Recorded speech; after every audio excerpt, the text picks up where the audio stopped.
Hey guys, welcome back to my channel. My name is Melissa Siegel and I'm a professor of migration studies, and this is a channel about all things migration. So today we're going to continue with our country series where we look at the migration history, the migration policy, and the current migration situation in a current country over a 3-video series. And right now I just want to jump in and start with the history of migration in Malaysia. So today we're going to be looking specifically at Malaysia. If you're interested in the country series on other countries, please have a look here, as we've covered many other countries in our country series today. So when looking specifically at Malaysia, we're going to look right now at the history of migration in Malaysia, and I'm going to break this down into about 5 different time periods. So first, I want to look at the pre-independence period, which was generally between the 1500s and the 1800s. Then I want to look at the British colonial kind of rule period and the immigration policy during that time. Then we'll look at the Japanese occupation period during World War II. Then the post-war merger and independence period. And then really how Malaysia has looked since this post-war period. So let's just have a look at where Malaysia is actually located, and you can see it's very close to Indonesia, Singapore, Thailand, many other countries, and also the history of migration is also in some ways also intertwined with some of these countries, particularly Singapore. Now, the history of Malaysia is far too long and messy to do justice here, especially since it's been only kind of well documented since the British rule in the 19th century, but I will give a brief overview. So, similar to Singapore, which we also have a country series on, if you're interested, you can check that out right here. The Straits of Malacca has always been a geographically advantageous position as a natural port. So Malaysia has a long history of colonization, but prior to the arrival of colonial powers, it had largely undefined borders. Sometimes part of it were colonized along with Indonesia, as with the Dutch East Indies, and even earlier on, parts of it were a protectorate of Ming China. At some point in the 1700s, it was even briefly invaded by the Siam, or what is now Thailand. Therefore, different regions of Malaysia have different colonial histories, despite now being the same country. This is especially so for Malacca and the surrounding regions, and its own colonial history is really due to its extremely advantageous position and the booming spice trade that occurred there. So Malacca is the narrowest part of the straits between Indonesia and Malaysia, which is slightly north of Singapore. This really makes it a good place to establish a controlled port. However, the colonial rulers have always been rather similar in the sense that migration was largely uncontrolled and uncaptured during that period. So Malacca was captured by the Portuguese in 1511, and that was the first arrival of the colonial powers, then by the Dutch in 1641. And until today, the Portuguese and Dutch culture in Malacca remains visible and most prominently captured by the Kristang ethnicity, which is a Creole ethnic group based on Portuguese Malaccan Eurasians. In addition to this, the term Malay is actually adopted from the Dutch word Malayo, and which is in turn derived from the Portuguese word Malayo. So in this pre-independence period between the 1500s and the 1800s, we really saw splits between all of these different colonial powers. So we had, the arrival of the Portuguese in 1511, then we had the operation of the East Indian Company in the 1600s, of the English East Indian Company, and then shortly followed after that, the Dutch East Indian Company in 1602. And the demarcated borders were kept open to encourage immigration and development at this time. There was really a lack of immigration documentation, and people were able to really flow quite easily. Then there was the British acquisition of more Malay states in 1786 to 1841, and this really led to a dominance of British rule in Malaya. This was also due to the expansion of tin and rubber industries that needed immigrants. So we really saw an increase of immigration to these Malaya states during the British rule. So if we look now then really at the British colonial period and the kind of immigration policy during that time, there was a strong encouragement of immigration at the period. So native ethnic Malays were less receptive to working for the British, so there really became a need to import labor from other places. As a result, the British had to encourage labor migration, and many times also from some of their other colonies. In 1881 to 1939, immigrants per 1,000 of the population was the highest in the world throughout that period. It was actually 10 times that of the United States during this specific period.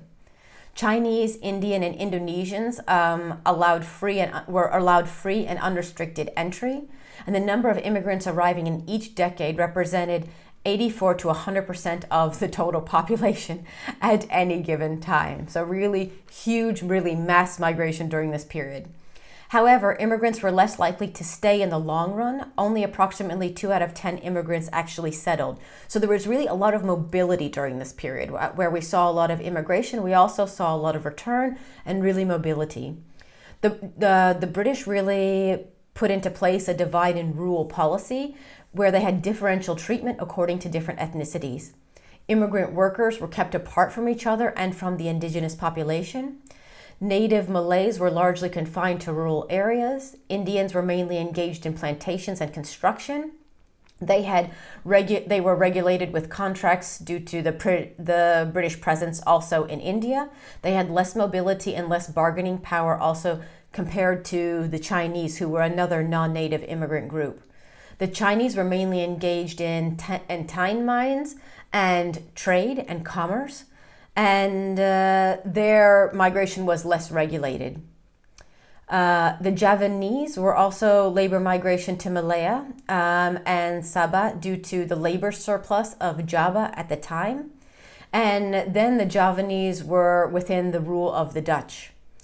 Migrants were also largely seen as sojourners during this period. Then in 1928, there was the Immigration Restriction Ordinance. This was the first restrictive legislation on immigration, tracking immigration numbers. In 1933, it was replaced by the Aliens Ordinance, which made for more registration of migrants, which was not previously the case. And in 1953, it was replaced by the Immigration Ordinance of 1953, which laid down specific compositions of immigrants allowed to entry. And placed more emphasis on the skills of migrants. So, for instance, they needed to have job contracts of at least 2 years and a minimum earning requirement at that time. Then we come to World War II, and there was a Japanese occupation in the country between 1941 and 1945. And there was also a further divide between the ethnicities at this point. So the KMM, formed by the Malayan youths, encouraged anti-colonialism sentiment and aided the Japanese. The British largely worked with the Malayan Chinese communists in resistance towards the Japanese, and the Japanese went through a removal of hostilities across Singapore and Malaysia that we discuss also in the Singapore case study, and this was part of the Suk Ching operation in 1942. At this time, an estimated 50,000 ethnic Chinese were removed from the country. Then if we move to the post-World War II period, where we had both mergers and independence of the country. So there was first the decolonization process that soon started after the Japanese occupation. The British planned for eventual independence of Malaya, but leaving out Borneo and Singapore.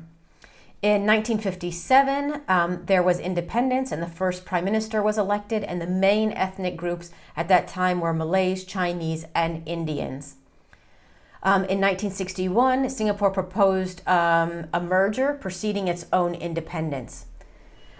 These plans eventually included the states of Brunei, North Borneo, Sarawak, forming the Federation of Malaysia.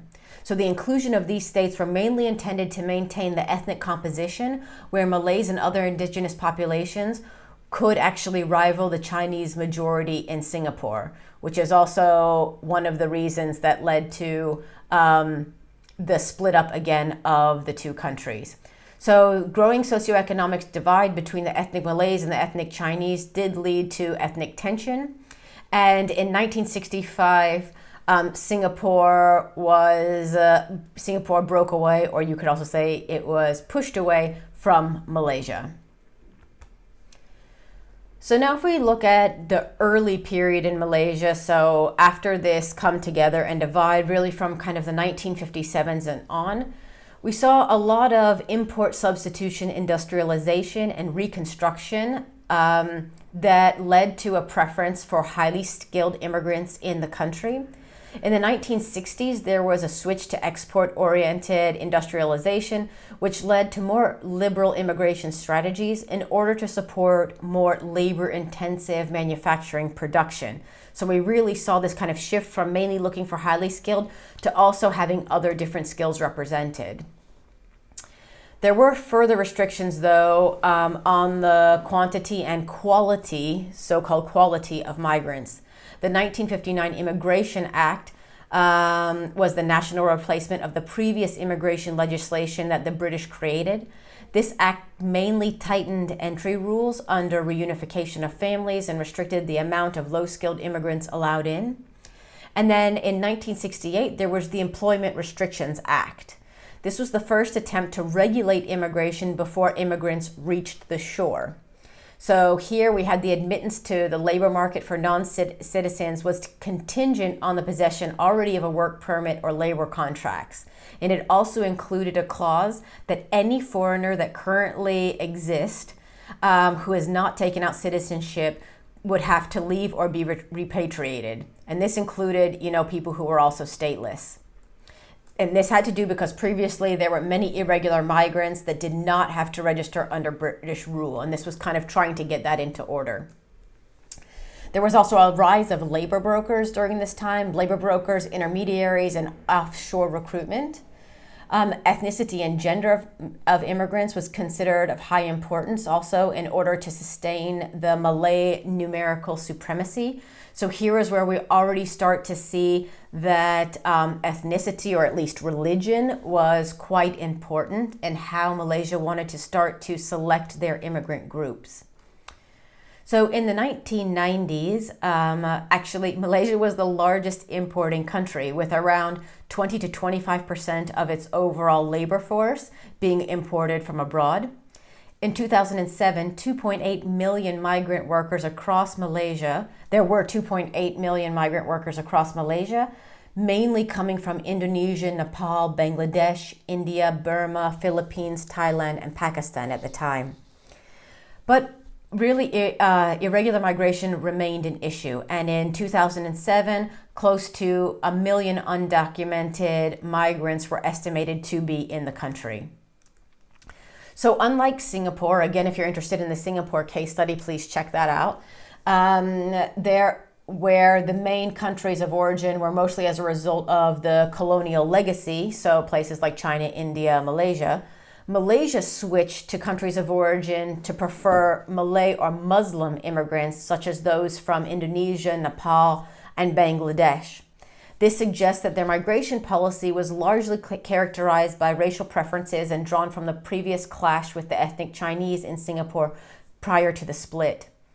A large part of this had to do with the British rule, whereby natives were governed in a paternalistic manner and mainly shielded from exploitative wage labor and poor treatment given to migrants. The majority of Malays sought to continue this pro-native treatment after independence, and therefore wanted to have kind of strict rules around how immigration was happening. The first political party ever elected represented this. So the party's stance is pro-Malay, and the party has been in power until 2018. So there are very clear ethnic divisions with a strong preference for ethnic Malays or those that are at least Muslim coming into the country. I hope that just gives you a quick overview of the history of migration in Malaysia. If you're interested in more, please check out what's going on in the current day situation of migration in Malaysia and also migration policy. I hope to see you next time.